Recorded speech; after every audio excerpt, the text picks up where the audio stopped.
Hi, I'm Mike Kubicek, an application engineer with Worldwide Electric. This is a series of videos to go over the wiring and configuration of the WD-G2 drive. This is a 1 horsepower unit. This drive goes up to 30 horse constant torque and 40 horse variable torque.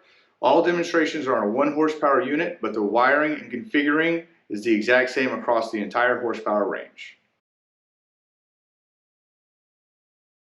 The up-down arrows will take you through the control groups such as acceleration, deceleration, command source, and frequency source.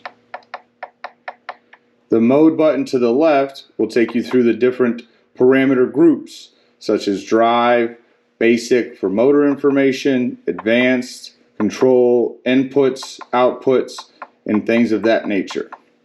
To enter the groups, you press the enter button on the right to go into the parameter, change the parameter using the arrows, and hit enter again to store the setting.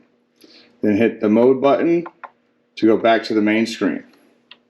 In this video, we will show you how to factory default the parameter settings in the WD-G2.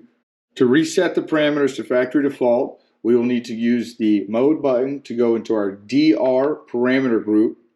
Use the down arrow until you get to DR93. Hit enter. Set it to 1 for all groups, 2 for the drive group, and so on and so forth. In the manual, it'll show you which group you can reset specifically or use 1 for all groups. Hit enter and store it. And now the drive has been reset to factory defaults. Hit the mode button to get back to the main screen where it shows you the drive speed at zeros. And the drive has now been reset to factory default settings. Remember, this video is not a replacement for the product manual, and please follow all applicable safety procedures before commencing any work.